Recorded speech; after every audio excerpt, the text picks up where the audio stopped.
Quand on a un gros poignet, c'est pas toujours facile de trouver une montre qui convient parfaitement puisque la plupart des gens ont un poignet inférieur à 18 cm et du coup les marques s'adaptent à ce qui est le plus demandé. Du coup, j'ai pensé à faire une sélection de montres de plus de 44 mm pour tous les budgets à partir de 250 € jusqu'à 14 000 €.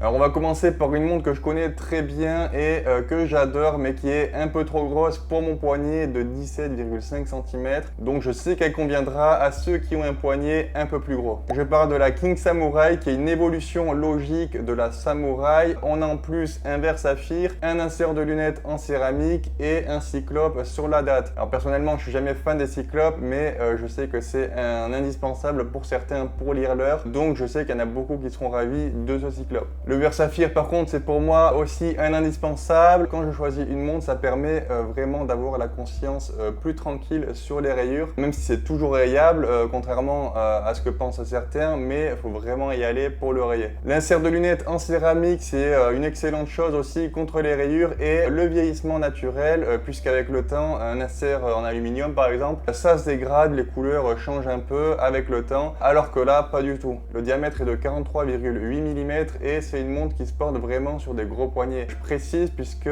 il n'y a pas que le diamètre qui est important quand on cherche une montre adaptée à la taille de son poignet mais aussi la forme du boîtier en général. Et d'ailleurs même votre morphologie est importante. Si vous avez un poignet plutôt rond ou au contraire plutôt ovale, ça va aussi jouer sur la montre qu'il vous faut. Côté design, on a une finition brossée très simple qui lui donne un look solide. La couronne molletée est énorme, c'est un des éléments que j'aime le plus sur cette montre. La lunette écrantée, typique des montres de plongée, elle est facile à manipuler, même avec des doigts mouillés, ce qui confirme encore une fois qu'on est bien sur une montre fonctionnelle avant tout. Il faut quand même noter que les maillons du bracelet ont tendance à faire un peu de bruit. C'est pas le bracelet le plus ajusté que j'ai vu, mais il est confortable et ça fait le job. On retrouve aussi une extension pour la plongée, ce qui est un bon point pour ceux qui comptent utiliser cette montre, puisqu'en plus elle est étanche jusqu'à 200 mètres. Sous le capot, on a un mouvement automatique 4h35 de chez Seiko, évidemment, avec 24 rubis, du remontage manuel, un stop seconde et une réserve de marche de 40 heures. En résumé, c'est une super montre pour ceux qui veulent une vraie tool watch solide et originale, puisque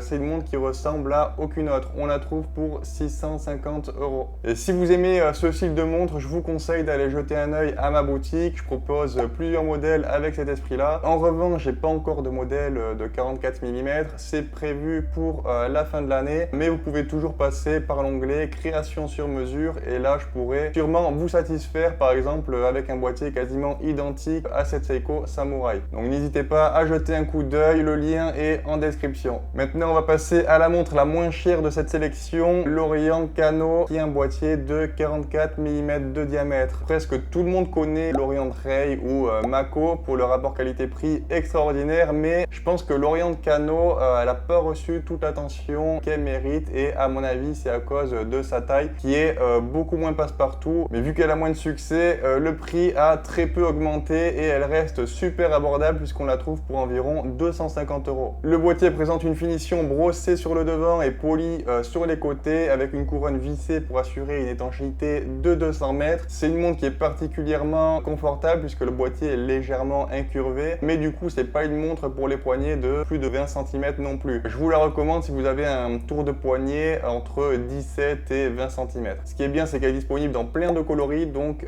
si vous aimez la montre en général, vous allez forcément trouver un coloris qui vous plaît. À l'intérieur, on a un calibre automatique Orient F 6922. C'est un mouvement qui est fabriqué au Japon et qui offre une réserve de marche de 40 heures. Il permet le remontage manuel, le stop seconde, ce qui signifie en fait que vous pouvez arrêter la trotteuse pour un réglage précis de l'heure. Pour moi, c'est une montre de plongée solide qui mérite vraiment votre attention. Elle combine un design moderne tout en étant très solide. Le seul point noir, mais est-ce que c'en est vraiment un pour 250 €? Je sais pas. C'est qu'elle est un verre minéral. Elle aurait été parfaite avec un verre saphir, quitte à rajouter même 50 €, puisque ça vaudrait le coup, mais ils ont fait le choix de vraiment faire une montre le plus abordable possible pour les poignets un peu gros. Donc pour ceux qui sont vraiment serrés niveau budget, ça permet d'avoir quand même une très belle montre pour un prix qui est très attractif. La prochaine montre, elle est très originale, et moi j'aime les montres originales quand elles ont quelque chose qui sort un peu de l'ordinaire. Et pour cette IWC Big Pilot,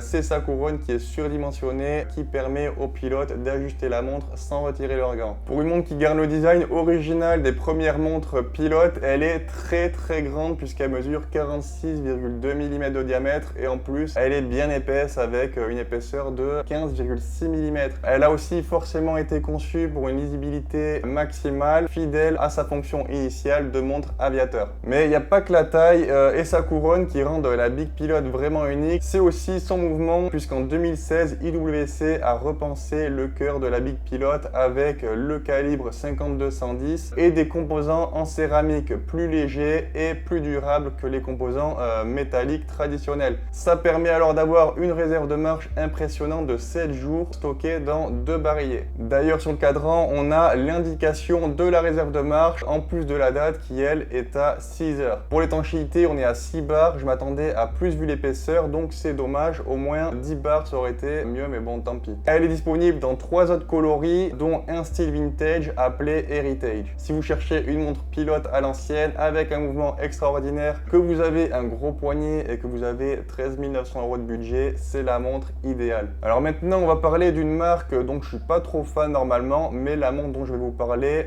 c'est tout ce que j'aime. Donc c'est la Tissot Seastar 2000, une montre de plongée professionnelle, encore plus robuste et fonctionnelle que sa prédécesseur, la Seastar 1000. Et là, avec la 2000, on a quelques belles améliorations, et surtout, d'après moi, elle est beaucoup plus belle. Et elle est déjà impressionnante par sa présence. Le boîtier mesure 46 mm de diamètre avec une distance de corne à corne de 51,4 mm et une épaisseur de 15,8 mm. La lunette unidirectionnelle est assez haute et facile à saisir avec son bord qui est droit et cranté, et elle tourne avec 120 clics. La montre possède aussi une valve de décompression à l'hélium. C'est une sécurité pour les plongées en saturation puisqu'elle peut aller jusqu'à 600 mètres, ce qui est énorme, et vu sa taille, ça me surprend pas vraiment. Le cadran me fait énormément penser à la Seiko SRPD 23. À mon avis, il y a eu de l'inspiration puisque la forme des vagues est exactement la même. Ce cadran, il est protégé par un verre en saphir légèrement bombé avec un traitement anti-reflet.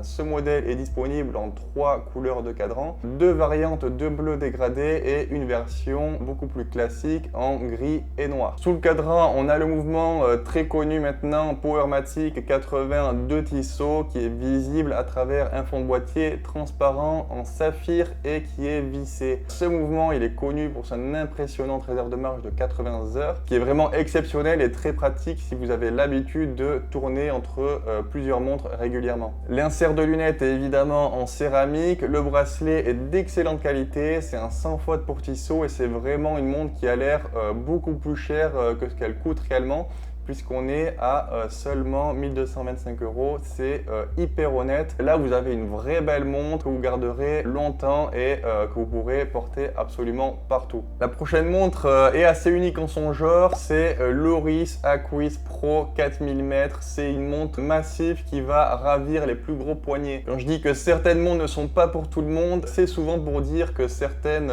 personnes ne vont tout simplement pas aimer, ou que la plupart des gens n'en ont pas vraiment besoin. Mais ici, avec l'Oris Aquis Pro 4000 mm, je dirais même que cette montre, elle est pour personne en fait. En tout cas, fonctionnellement parlant, elle n'a pas vraiment de sens, mais émotionnellement, elle pourrait être exactement ce dont vous avez besoin, tellement elle est atypique. Alors qu'est-ce que l'Aquis Pro 4000 mm exactement? C'est une montre en titane de 49,5 mm de large, 55 mm de long de corne à corne et 23,6 mm d'épaisseur. C'est énorme. Elle n'est pas si lourde heureusement grâce au titane. Donc elle fait seulement entre guillemets 195 grammes et elle est résistante à l'eau jusqu'à 4000 mètres comme l'indique son nom. C'est absolument gigantesque. Elle utilise le calibre maison Oris 400 qui offre une très belle réserve de marge de 120 heures, soit 5 jours, et elle coûte 5800 €. La Quiz Pro 4000 mètres est dotée d'une valve d'échappement à hélium et un système de verrouillage de la lunette qui est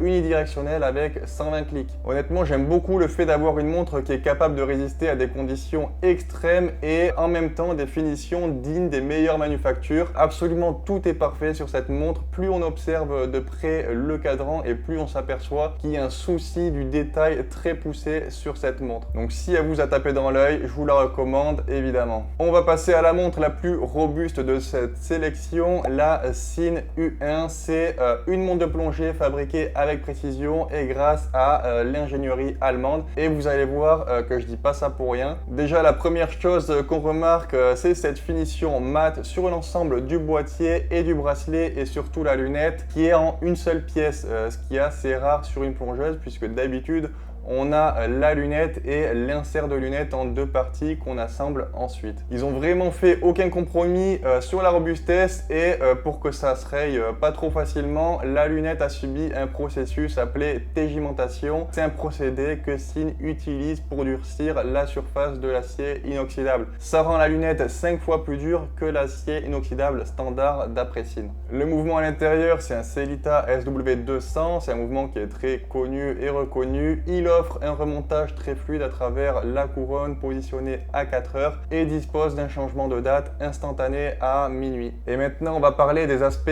techniques qui rendent cette montre si impressionnante. Donc, la Sinn U1 utilise de l'acier de sous-marin allemand fabriqué par ThyssenKrupp, le même acier utilisé pour certains sous-marins de la marine allemande. Cet acier est évidemment résistant à l'eau de mer, antimagnétique et surtout très solide. Le boîtier de 44 mm est étanche jusqu'à 1000 mètres et apparemment en laboratoire il résiste même jusqu'à 1250 mètres. C'est bien au-delà des besoins de la plupart des plongeurs, mais ça montre le niveau d'ingénierie derrière cette montre. Il fallait bien que je trouve par contre un défaut, donc on va parler de la luminescence. La formule de Super Luminova utilisée par Sinn n'est pas la plus brillante, surtout si on la compare à Seiko par exemple, mais apparemment elle est conçue pour durer plus longtemps, donc moins de lumière mais plus longtemps. À voir maintenant ce que vous préférez. Moi, personnellement, je préfère plus de lumière puisque tant que ça dure une nuit complète, comme les Seiko, j'ai pas besoin de plus. En conclusion, cette Sinn est une montre de plongée exceptionnellement bien conçue et fonctionnelle. Elle est à la hauteur de la Tudor Pelagos en termes de fonctionnalité avec une ingénierie impressionnante et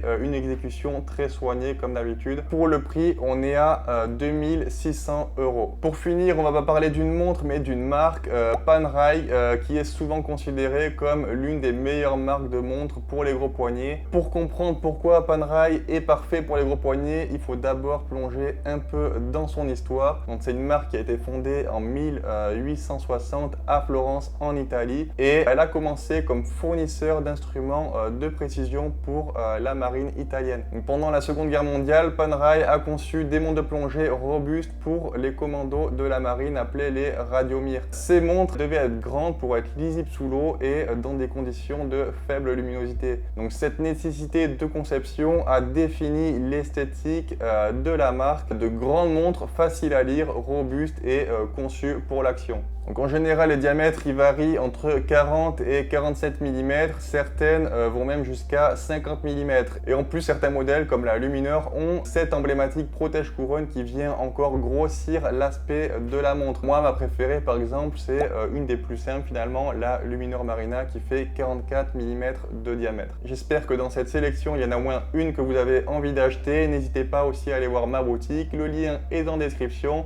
Et on se retrouve très vite pour une nouvelle découverte horlogère.